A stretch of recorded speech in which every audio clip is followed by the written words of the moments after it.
Megaherzzz.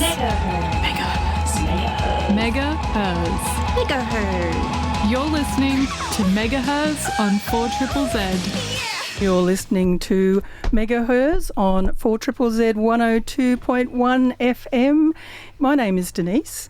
My pronouns are she, her, and I'm in the studio. We've got a full house today.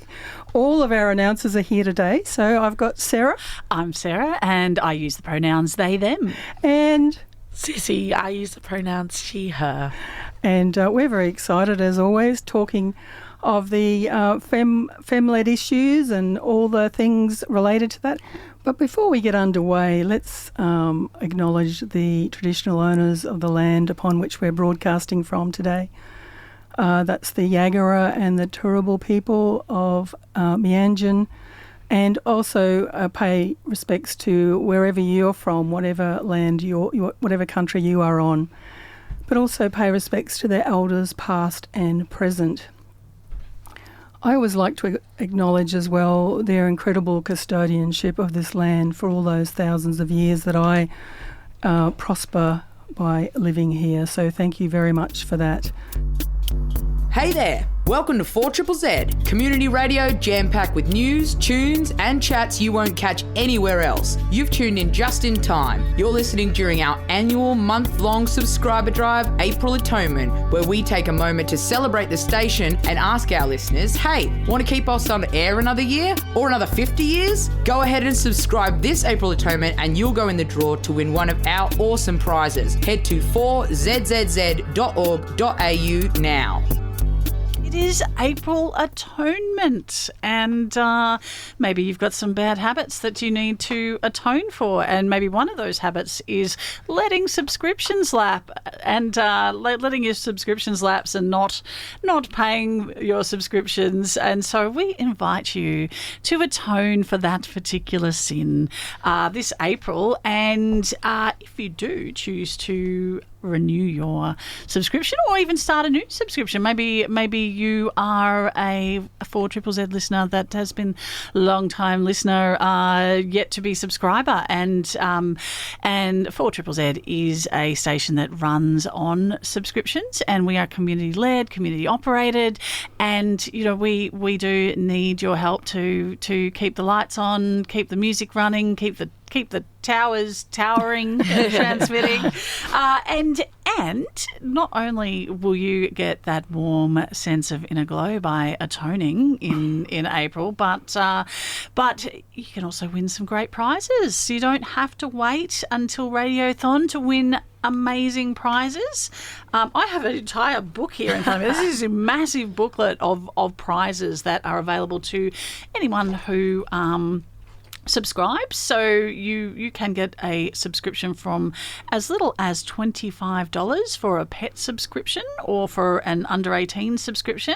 A full subscription is only $80, and you might even want a passionate subscription for $140, and you get a t-shirt with that one, so totally worth it, I reckon. You're wearing a 4ZZZ t-shirt right now, Sarah. I'm wearing the t-shirt. And you personalised it. It looks very cool, audience. It's all chopped up. I love to personalise my t-shirts, so you can get one, and you can personalise it however you like if you get yourself a passionate subscription. But and look, you're all winners if you get a t-shirt. You don't even have to win any of these prizes. But you might also win a New Farm Cinemas mid-year retrospective pass, which gives you and a friend a chance to see every retro screening at 5-Star Cinemas New Farm location for the mid-year retrospective program, which is a lot of fun. I think that is like one of the best prizes I've ever seen in 4ZZZ.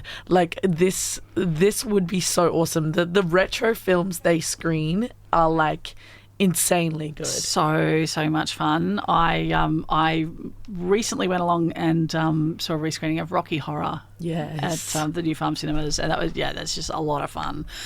You can also get a Stork Furniture record console table Cool. Which, let me see, is that a I think it's like for a table for your records. a table for your, you can, For it's your built-in vinyl playing, crate is it? for your favourite vinyls at easy reach. Awesome. And I'm pretty sure it's got a record player in it. Okay, don't quote me on that one. You might have to go to the 4ZZZ website and have a look and check out the prizes for yourself. And subscribe. And subscribe so that you may win a furniture record console table.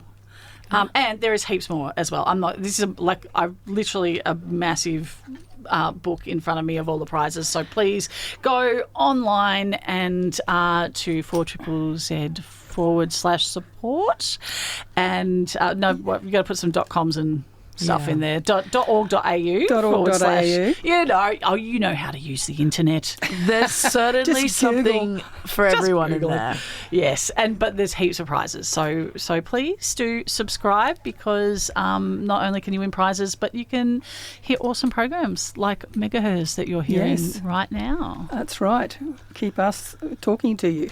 I did want to mention, though, the one that jumped out at me was there's a river fire package. Okay, what's in the river fire package? Well, the river fire package means that you're a VIP river fire party valued at $500 per person. Wow. So you get to see all the fireworks, which I always find very difficult if you're with all the people that are around. Premium food and beverage package as you celebrate this spectacular night in style. So there you go.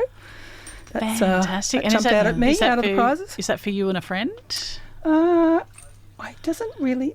you and a friend. You and a friend? You and a friend Don't will have to go score alone? exclusive... No, you don't have to go on your own.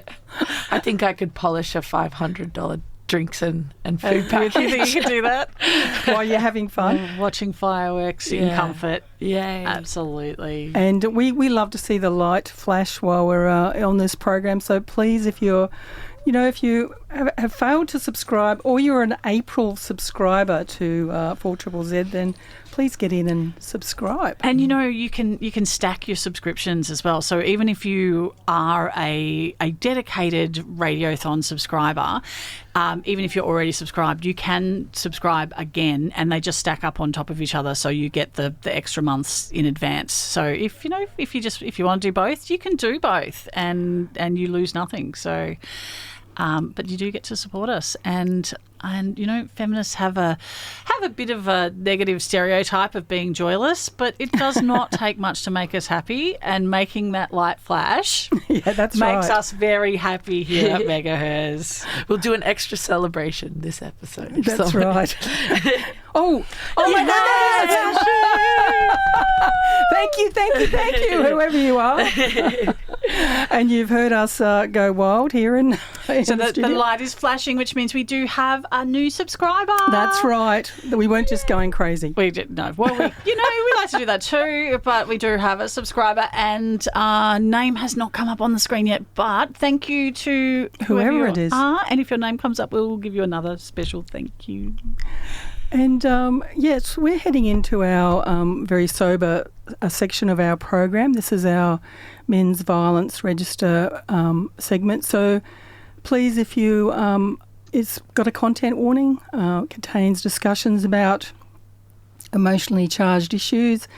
And if you're wanting to tune out for a little bit, we will perfectly understand that you do that.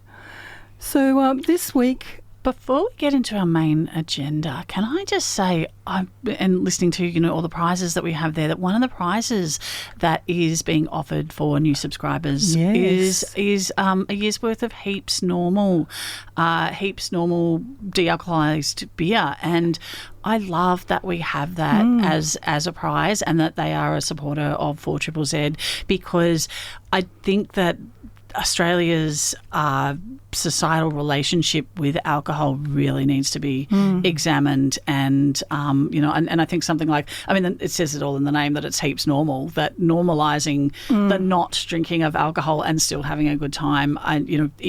The relationship between men's violence and alcohol, you can't deny that there is a relationship there, whether that relationship specifically is. There are studies and things, but I think, you know, it doesn't take much to go, yep, there is a direct relationship there. So yes. And in all harms to women, alcohol is often a factor. So getting rid of the idea that you have to have a drink to have a good time, I reckon let's make that normal. That's right. And Absolutely. shout out to spaces like Season 3, which are strictly non-alcohol. And there's a few, I know that there's a hall in Red Hill. I'm sorry, I'm not super well versed in all of the venues, but there's venues out there doing it, and good on you. And rock up, go along and try it out. Try to go to a gig sober. I think it'll surprise you. That is fantastic. I didn't actually realise that they existed, and because venues, a lot of them really tie their their earnings in with sales of alcohol or sales with drinks and food, and when people drink alcohol, they tend to consume much more. So it's really, I'm sure it's really tough for venues to take a stance like that and to be a no alcohol venue. So I would love for us to do a bit more. We should on do an this. outing. Let's do it. Let's do it. All right, and we will. And listeners, we will come back to you with our findings and let you know some more about alcohol-free venues. Thanks for bringing that up, Sisi. Oh, good. They're awesome. Go along. And yes, and it, as Sarah said, the triple whammy: alcohol, gambling, and domestic violence. So. And that's what our segment is about. And this week there are certainly no women that we want to pay respects to this week. So that's the good news. But we wanted to talk about a few other things around that. Sarah, you want to talk about the budget? So key issues for us here this week. We want to keep men's violence and femicide on the agenda and keep talking about that every week. And a week where it's we don't have to have a memorial is a fantastic week. And so looking forward to what can we do to prevent that and have more weeks like that. So I think everybody is at the moment really in election territory, election mindset. So Absolutely. I'm really interested on what is happening with the budget. That was a couple of weeks ago. We had the budget, and what's coming up for what are people going to be doing about this in Australia, about men's violence and femicide? Looking into the budget, I'm doing a very brief overview. I haven't done a heap of research on this yet, but one of the first key statistics I see is in 2024, on average, one woman was killed every 10 days by a current or former intimate partner. I wonder where they got that statistic, and I wonder why we didn't hear that at all from any elected official in the high ranks. No. So they've put that in their federal budget. So they know. Why have they not discussed it? They know. They have put that information there. Yeah, interesting. So there doesn't seem to have been any increase in spending in the area of men's violence or support for victim survivors of violence. Nothing specific. Nothing new. There's a lot. There was a lot allocated earlier, but nothing new in this budget. Yes, sorry, I should clarify. It's not that they have not removed anything, but they have not allocated anything new. And that there seems to be a lot of focus on cost of living relief, just in general, which is very, very important for people. Women are disproportionately affected by poverty and by the cost of living crisis, especially housing. Yes, absolutely. And I'm thinking that it was very general in cost of living, and yes, that absolutely disproportionately affects women, older women, and housing, but nothing specifically targeted to those demographics, particularly with homelessness and risk of homelessness. There was nothing specifically targeted to those demographics of especially older women that are facing a greater level of risk. absolutely. in that area. Yes, I ran into a woman at a function a week or so ago who is being forced to move out of Brisbane because she can't afford $700 a week rent. And so, it's happening, and older woman on her own, and very, very real in terms of all of this, and it all feeds in. One thing when we're talking on the federal budget, we referred to a few months ago the site They Vote For You, and these are Peter Dutton's statistics. Just while we're on budget time and on federal elections. So Peter Dutton voted consistently against increasing legal protection for LGBTI people, that's just what it says here, increasing trade unions' powers in the workplace, making TAFE education fee-free, reducing tax on lowest income bracket, removing children from immigration detention, reproductive bodily autonomy, same-sex marriage equality, and transgender rights. He voted consistently against all of those things. So keep that in mind when you're voting this election. But I don't think I need to tell 4ZZZ listeners that. I think they're probably all well and truly aware of the contrast between all of the major parties. But anyway, I also wanted to mention that May is actually Domestic Violence Awareness Month, so we will be putting on hopefully various interviews and things throughout May again to highlight the fact that, as Sarah said, we want to talk about this every week about femicide and men's violence, because it is, it's a critical issue for our society at the moment. And in this segment, we're going to look at her story. And it's not actually, it's about a number of women, really. It's the 40-year anniversary of the International Women's Development Agency. And this organisation, IWDA, is Australia's only development organisation entirely focused on gender equality.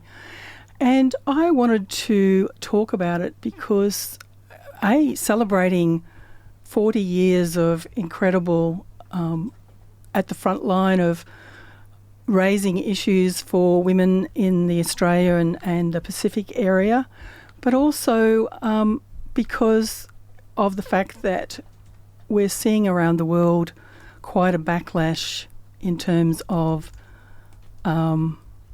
women's rights all around the world.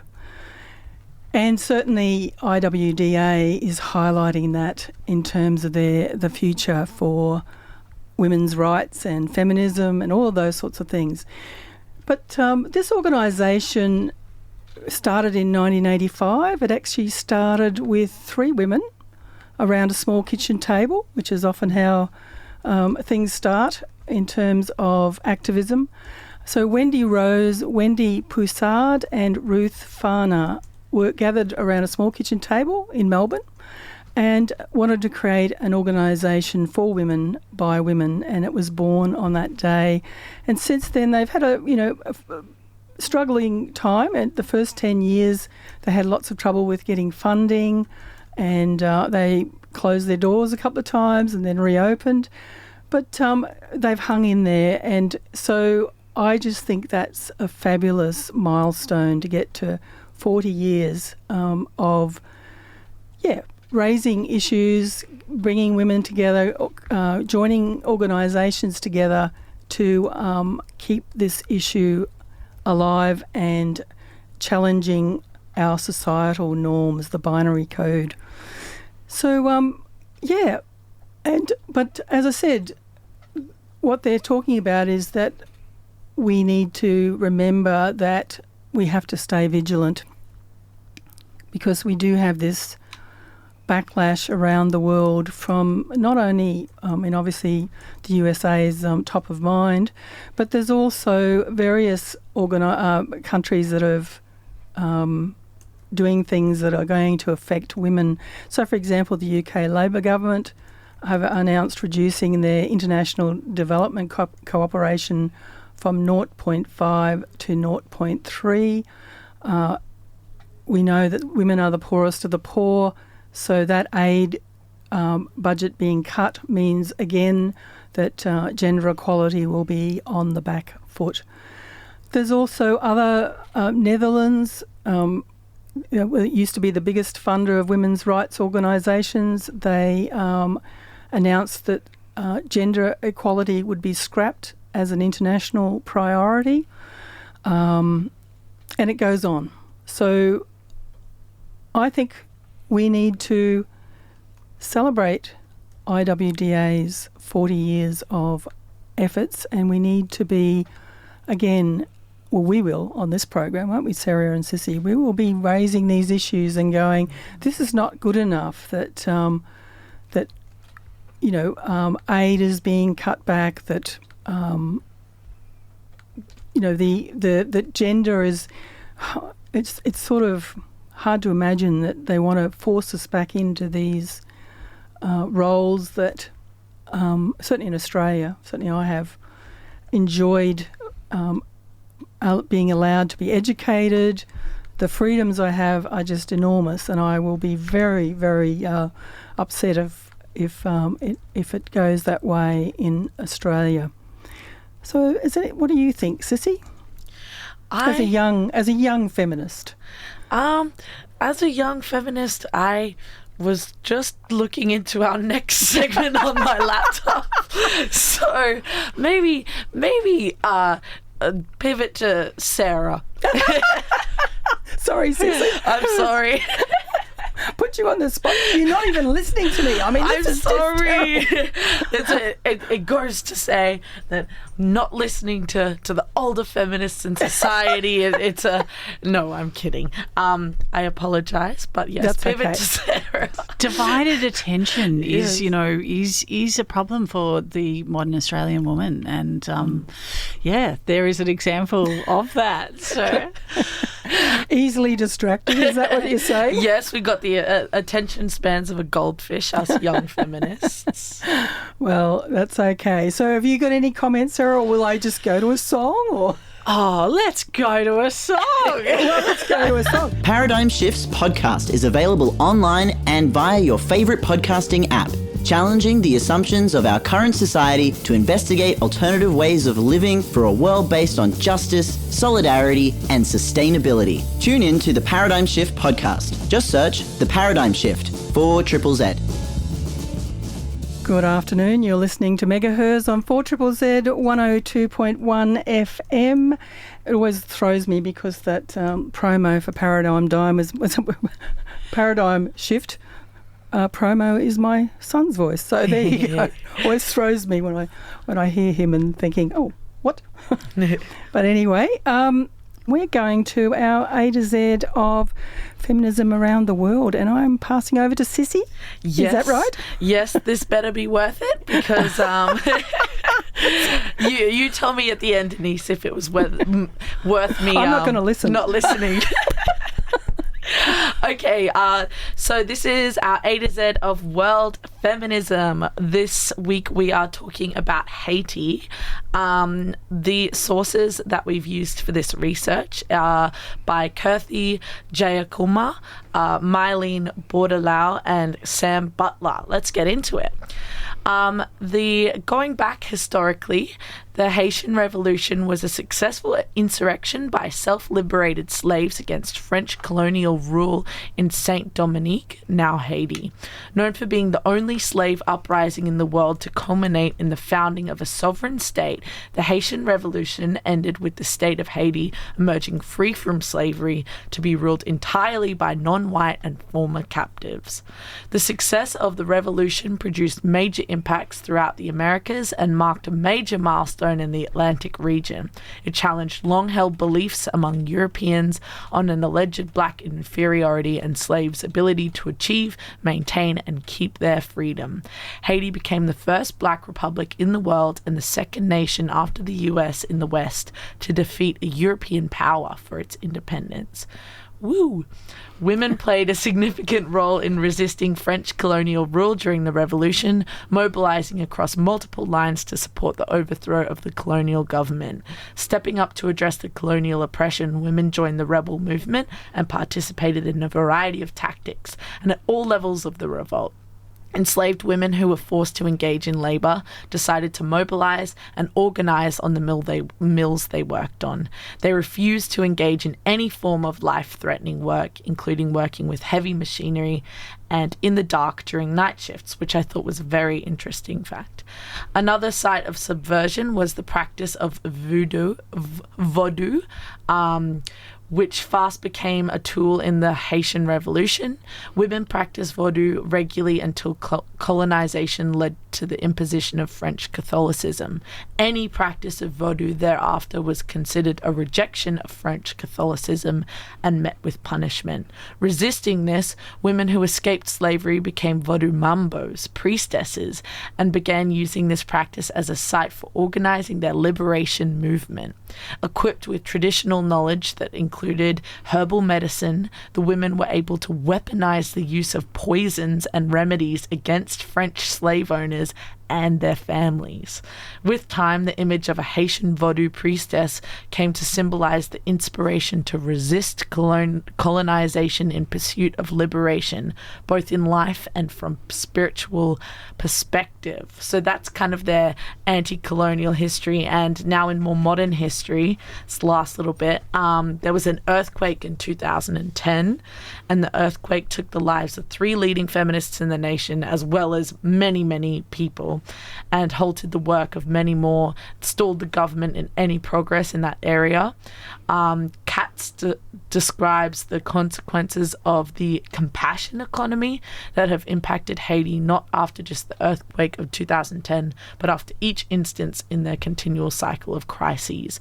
The country, and more specifically the women, are forced not just to deal with the effects of the disasters themselves, but also with the continued colonialism that comes with American, French, and Canadian intervention, which is an incredibly compassion economy, and continued colonialism is an extremely interesting point that I hadn't really thought of too much before.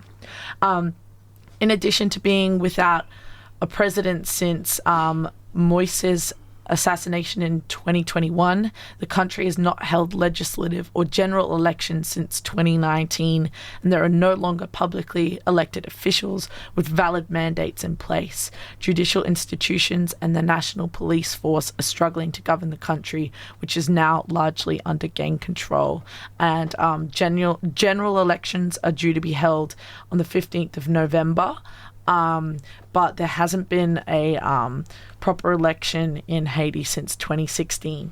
So there is, under gang warfare that leaves a lot of women in very dire circumstances. But clearly they are a strong group of women, and it's very interesting to learn that history, and I hope that they're okay. Yes, it's certainly that earthquake created huge havoc for that country, and they're still trying to get through it all in terms of the destruction through the earthquake, but also, as you said, Sisi, it sort of brought down all their normal ways of doing things, I guess.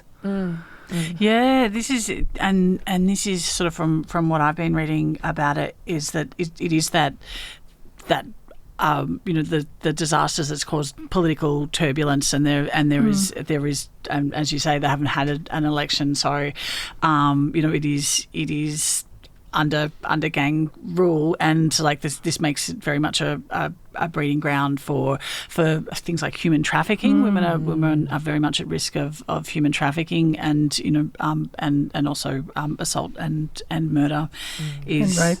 Yeah. So their safety is very much at risk in Haiti.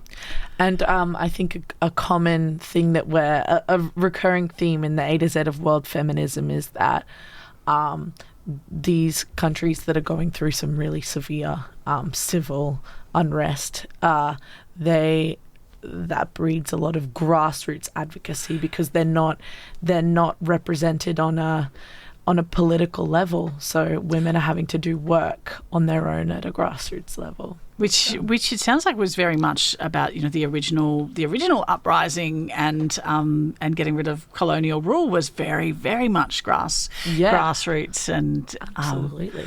How interesting was the priestesses? I know, and that as you know, as an act of defiance but also as a place to organise and resist. I think that's fascinating. And poisoning the French slave owners. Interesting also that you mentioned that yes, they have that they have had a revolution and are under their own rule are no longer colonised, but because of they are put in a position of being continual colonisation effects and continuously having to rely on colonist nations because of things like the earthquake disaster, and it puts them in a position that I found that really fascinating. Not something that I had heard of before. Yes, there. That is if you want to read more on that, there's an article by the Claremont College's library called Haitian Feminism Since the 2010 Earthquake by Sam Butler. So that if you want to read more into that, that's the source we use. Absolutely. And I did want to point out, you know, we are talking about destabilisation and things like that, but we did want to be very proactive with this segment as well, and talk about you know, the work that feminists are doing, and not making it all about the bad things that are happening around the world, but really concentrate on that resistance as well, and the proactive things that feminists are doing. I noted as well, looking this up, that there was an article, and this was 2004, so pre-earthquake, but there was a paper put out by Patrick Bellegarde-Smith saying that actually in Haiti, and has used the word peasant women, but peasant women are often freer than Western women, and have for a long time had the freedom to work outside the home and have had a much greater sense of equality, and that is often not recognised because of the kind of white saviour thing that happens, but that they've and they have actually had 2 female prime ministers. Woo! Which is more female prime ministers than we've had in Australia. Yes. So just wanted to bring that up when we're talking about that. You know, what is happening around the world in feminism, that it's not an us and them thing. No, exactly. Yeah, absolutely. There's some amazing work happening. And we're going to quickly do a MegaSportzzz. MegaSportzzz! Because of course we have to talk about the Matildas, and they are having a couple of friendlies at the moment against the Korean Republic. And they played on Saturday night in front of 37,000 fans, folks, at the Sydney Football Stadium, which was really great. And they did win 1-0. Apparently it was a pretty tough match. And but anyway, they are playing again tonight at 7:30 p.m. But unfortunately, it's not on free to air. You need to have Paramount Plus to watch it. And just quickly, that Sam Kerr has been retained as the Matildas captaincy after a fair bit of controversy, but the Football Australia board has agreed that she will hold on to her captaincy. She is still recovering from her injury, so we may not see her on the pitch for a while. She is training with them at the moment for these games, but not playing.